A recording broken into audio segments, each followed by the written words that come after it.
ตอนนี้พี่น้องถือว่าหลายๆคนก็เป็นห่วงเนาะเป็นห่วงเป็นใยเฒ่ามื้อเนาะเพราะว่าเพิ่นว่าเฒ่ามื้อนี่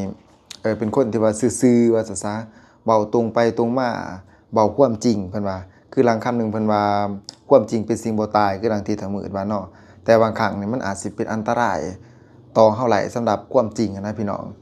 เพราะว่าตอนนี้นี่เพราะว่าสังคมเขาเป็นห่วงเป็นใยเฒ่ามื้อว่าซะ ย้านว่าถ้ามืดเบ้าเรื่องจริงหลายยันเป็นอันตรายต่อชีวิตของเพิ่นฉะนั้นแล้วบ่าวไส้ถึงอยากเอามาเว้าสู่เฮาฟังว่าคือประเด็นที่ว่าถ้ามืดเบ้าเรื่องค่ำเนาะที่ว่าทั้ง4คนเนาะพี่น้องเนาะทั้ง4คนที่ว่าเอาออกมานะเอามาว่าค่ำอยู่ในถุงบางคนก็ว่าหลายโลว่าซั่นซะถ้าว่าหลายโลแล้วนี่มันย่อมมีราคามหาศาลสำหรับบ่าวไส้ขึ้นนะแต่ว่ามันเป็นประเด็นตอนนี้บ่าวไส้ก็สงสัยคือกันว่าเป็นหยังตอนที่ว่าถ้ามืดเบ้าถ้ามืดออกสื่อ เท่าเหมือนว่าทั้ง4คนเอาคำออกมาทุกคนสงสัยคือว่าใส่บ่แล้วก็ทั้ง4คนเป็นหยังคือว่ามิดไปเด้อคือบ่เห็นออกมาเว้าอีหยังหั่นนะถ้าว่ามันบ่แม่นความจริงถ้าว่าเอามาแล้วเอาไปส่งคืนทั้ง4คนน่ะก็ควรออกมาเว้าแต่ว่าบ่าวไส้บ่ค่อยเห็นข่าวถ้าว่าเพิ่นเอามาเว้าแน่นอนว่าต้องออกในสื่อเนาะอันนี้มีแต่ว่าแม่โทรใส่แม่ว่าซะเว้ากันแม่ทั้ง4คนโทรใส่แม่ของถ้ามืดตามที่บ่าวไส้จับประเด็นได้นะ บัดนี้แม่ถ้ามื้อว่าถ้ามื้อหันร้อนเอาเว้าไปเลยแต่สำหรับบ่าวไส้คือว่ามันอาจสิอ่เว้าความจริงหั้นนะสำหรับบ่าวไส้คือว่าบ่าวมื้อเป็นคนที่เว้าความจริงเป็นคนซื่อสัตย์ว่าซะ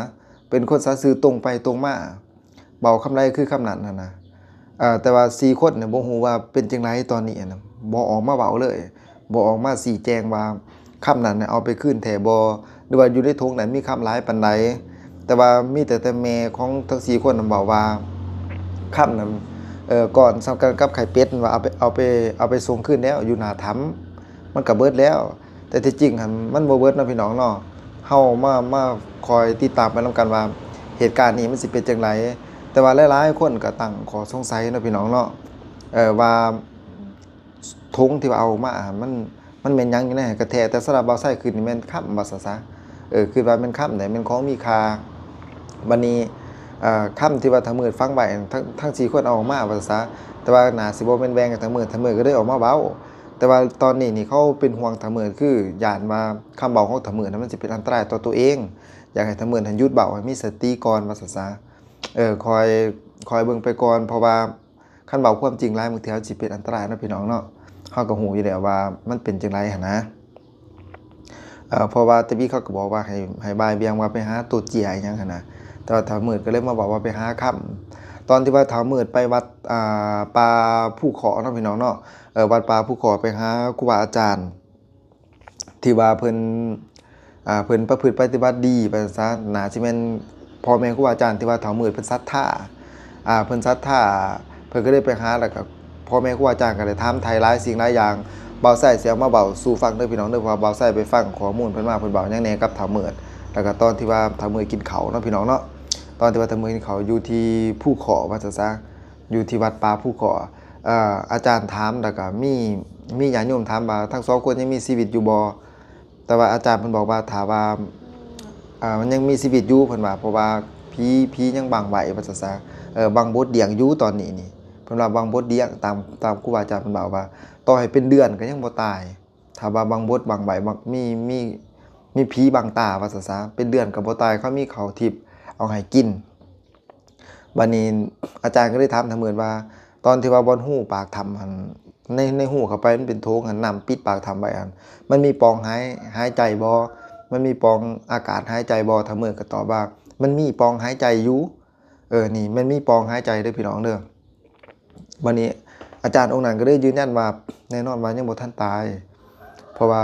พวกนี้นี่ต่อให้เป็นเดือนปลาย2เดือนก็บ่ตายถ้าว่า เป็นผีเอาไว้เป็นผีบางบดบางไว้แต่ถ้าบ่แม่นเนาะมันก็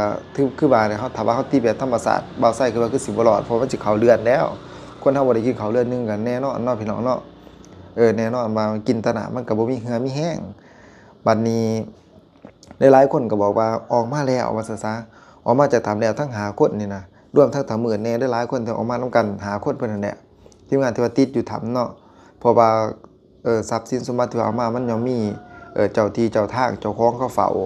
หลายๆคนก็อยากบอนให้เพิ่นทั้ง5คนไปบวชว่าซะบวชอุทิศบุญอุทิศกุศลให้เขา ในสิ่งที่ว่าเขาไปเฮ็ดบ่ดีไปเฮ็ดบ่งามไปลบหลู่บ่เนาะจึงเกิดเหตุภัยพิบัติแบบนั้นเฮ็ดให้เฮาทั้งหาคนมีข้อมีข้อเข็นว่าซะบ่มีข้อจังได๋พี่น้องติดอยู่ในถ้ำ10ปลายวันเนาะ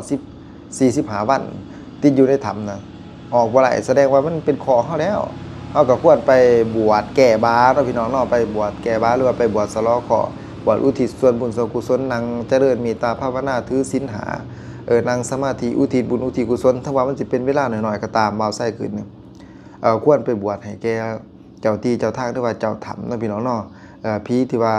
เพิ่นปกปักรักษาอยู่ในสิ่งที่ว่าตาเขาเนี่ยบ่เห็นก็อุทิศไปตามความเชื่อว่าซั่นซะแต่ว่าบ่าวไส้คือว่าการสั่งสมบุญการบวชนี่ได้บุญแน่นอนแต่ว่าเพิ่นสิเฮ็ดบ่ตัวนี้นี่บ่ฮู้คือกันเนาะพี่น้องเนาะแต่ว่าทั้ง4คนน่ะบ่าวไส้ก็บ่ฮู้ว่าเพิ่นไปทางไหนแต่ว่าตอนนี้ถือว่าข่าวๆนี่มิดไปแล้วมิดไปได้มีแต่ถ้ามื้อออกมาเว้าในสื่อถ้ามื้อว่าถ้าว่าสิมาจับก็มาจับถ้ามื้อว่าเพราะว่าเฮาก็มีหลักฐานแล้วก็เฮาก็เว้าความจริงว่าซั่นซะเว้าความจริงมื้อนี้ถือว่าบ่าวไส้สิมาเสนอมาเสนอข่าวให้พี่น้องเฮาที่ว่าติดตามข่าวนี้เนาะติดตามข่าวนี้ว่าเป็นจังไดตอนนี้ก็คือสังคมนี่เขาเป็นห่วงถ้ามื้อหลายว่าซั่นซะเขาเป็นห่วงถ้ามื้อหลายเพราะว่าถ้ามื้อนี่เว้าความจริงบางเทื่อมันสิอาจเป็นอันตรายต่อเพิ่นได้เพราะว่าเว้าความจริงจังซี่สมมุติว่าทรัพย์นี่บ่าวไส้คือซื่อๆในมุมมองของบ่าวไส้บางเทื่อทั้งเมื่อไปเว้าว่าทั้ง4คนมีคำมีหยังหั่นน่ะไปยุ่งความผิดให้เขาสมมุติว่าถ้ามื้อไปกล่าวหาเขาจังซี่แต่ที่จริงแล้วมันแม่นความจริงบ่คือบ่เฮาก็พิจารณาไปนำกันบางเทื่อเขาคิดบ่ดีว่าซะเขาบ่หวังดีกับเฮาบางเทื่อเขามาตีมาขาสมมุติว่าบ่าวไส้ขึ้นน่ะเขามาตีมาขาเฮาเฮ็ดให้เฮาเจ็บเฮ็ดให้เฮาพิกลพิการสินะอันนี้มันก็เป็นการเสี่ยงต่อชีวิตของเฮาเนาะแล้วก็อีกอย่างเนาะถ้าว่าถ้ามื้อแล้วว่าคันว่าถูกจับเนาะถ้าว่ามันเป็นทรัพย์สมบัติที่ว่าเอามามันผิดกฎหมายก็จับนำกันเบิดนั่นแหละว่าซั่นซะจับนำกันเบิดทั้ง4คนเพราะว่าเขาไปเอาค่ำอยู่ในถ้ำก็เขาไปเอาทั้ง4คนแต่ว่าเหตุการณ์นี้มันสิรู้เดือดหรือว่ามันสิเป็นจังไดต่อไปก็ฟังนำกันเนาะเพราะว่าตอนที่ว่าถ้ามื้อไปหาครูบาอาจารย์เพิ่นก็สิศรัทธาเนี่ยว่าซั่นซะศรัทธาครูบาองค์นี้อาจารย์องค์นี้ว่าซั่นซะอยู่ที่วัดป่าภูเคาะตามที่ว่าครูบาเพิ่นเว้าว่าถ้ามื้อไปหาน่ะครูบาเพิ่นว่าทั้ง2คนนี่ว่ายังมีชีวิตอยู่เพิ่นว่าถ้าว่าผีบังตาไว้เพิ่นก็สิว่าผีบังตาเนี่ยพี่น้องบ่าวไส้ก็ภาวนาให้เป็นแบบนั้นแต่ว่าข่าวดีนี่ก็คือว่ากู้ภัยเพิ่นสิกลับมาเฮาก็บ่ฮู้ว่าเพิ่นสิกลับมาแท้หรือบ่เนาะเฮาก็มาลุ้นนำกันคันเพิ่นกลับมาบ่าวไส้ก็ดีใจหลายแต่ถ้าเพิ่นบ่กลับมามันก็สิทธิ์ของเพิ่นว่าซั่นซะอีกอย่างมันก็มีบทเรียนหลายเนาะบางคนก็คอมเมนต์มาหาบ่าวไส้หลายว่าโอ้ยบ่ต้องไปหรอกว่าซั่นซะบ่อยากให้ไปเพราะว่ามันมีบทเรียนแล้วที่มันเกิดขึ้นกับทีมกู้ภัยเพิ่นน่ะนะกับทีมกู้ภัยเพิ่นบ่ว่าสิเป็นการอาละวาดของคนที่ว่าคนพาลก็ว่าหลายเนาะพี่น้องเนาะเฮ็ดบ่ดีประพฤติพฤติกรรมบ่งามอยู่หั่นก็มีหลายเนาะแล้วก็บ่าวไส้สิเอามาคอยเว้าสู่ฟังเด้อพี่น้องเด้อคอยทยอยเล่าสู่ฟังว่าเหตุการณ์มันเกิดขึ้นจังไดเนาะบ่าวไส้ก็เป็นสื่อบ่าวไส้ก็เว้าตามที่ว่าบ่าวไส้เก็บข้อมูลมาหลายมาให้เฮาฟังเนาะพี่น้องแต่ว่าคันว่าเพิ่นสิมาก็สิทธิ์ของเพิ่นเนาะพี่น้องเนาะสิทธิ์ของเพิ่นอีกอย่างเพิ่นก็มีเมตตาเพิ่นมีเมตตาอยากมาซอยอยากมาหาทั้ง2คนให้พบให้เจอว่าซั่นซะแต่ว่าสิเป็นแบบใดก็ตามแต่ว่าเฮาก็มาท่าเบิ่งท่าลุ้นนำกันเนาะแต่ว่าตอนนี้นี่บ่าวไส้อยากให้ถ้าว่าเป็นไปได้เนาะเพราะว่าสังคมเขาก็ว่าไปบวชให้เขาซะว่าซั่นซะไปบวชอุทิศบุญอุทิศกุศลบางเทื่อเพิ่นอาจสิโทษหนักสิกลายเป็นเบาที่ว่าทั้ง2คนที่ว่าติดอยู่ในหันบางเทื่อเพราะว่าจะเอาสมบัติเข้ามาเขาก็จับเอาทั้ง2คนไว้เพราะว่าทั้ง5คนน่ะเพราะว่ามันกู้ภัยคนหาพ่อนี่คนหาพ่อเพิ่นก็นำตัวออกมาไล่แต่ว่าทั้ง2คนมันหาบ่พอหาเบิดทุกทงแต่ว่าก็บ่เห็นว่าซั่นซะบางเทื่อถ้าว่าทั้งหาคนไปบวชแล้วก็อุทิศบุญอุทิศกุศลเนาะสวดมนต์แผ่เมตตาให้แก่เขาบางเทื่อเขาอาจสิอ่อนสิยอมปล่อยมาก็ได้นี่อันนี้ตามที่บ่าวไส้คิดนะแต่ว่าเขาสิเฮ็ดบ่เฮ็ดเฮาก็บ่ฮู้คือกันเฮาก็คอยติดตามไปนำกันแต่ว่าตอนนี้สิ่งที่ว่าเงียบหายแล้วก็มิดไปเนาะพี่น้องเนาะนั่นก็คือทั้ง4คนบ่าวไส้ก็ยังสงสัยอยู่เป็นหยังถ้ามื้อแล้วบ่เว้าความจริงถ้ามันบ่แม่นความจริงสมมุติว่านะถ้าว่าเอาคำไปส่งคืนเนาะในถุงนั้นมันคำบ่หลายเอาไปส่งคืนเพิ่นเบิดแล้วเป็นหยังคือบ่ส่งแต่อยู่ในถ้ำสมมุติว่านะเป็นหยังคือถือออกมานำคันว่าสิอันนี้ว่าซะก็คือว่าเนาะความทุกข์ยากความจนว่าซะก็อยากมีอยากร่ำอยากรวยคือเขา บัดนี้เป็นหยังคือมันมีคือบ่ออกมาเว้าว่าซะคือบ่ออกมาชี้แจงว่าอันนี้มันบ่แม่นเด้ออันนี้คำข่อยไล่ส่ำนี้ข้อยเอาไปส่งเพิ่นเบิดแล้วหลักฐานคือนี่คืออ่านคลิปไปข้อยไปส่งเพิ่นไปถิ้มส่งเพิ่นอยู่ปากถ้ำแต่ว่าต่อไปจักผู้ใดสิไปหาได้จักผู้ใดสิไปค้นเห็นอันนี้มันก็เป็นเรื่องของเขา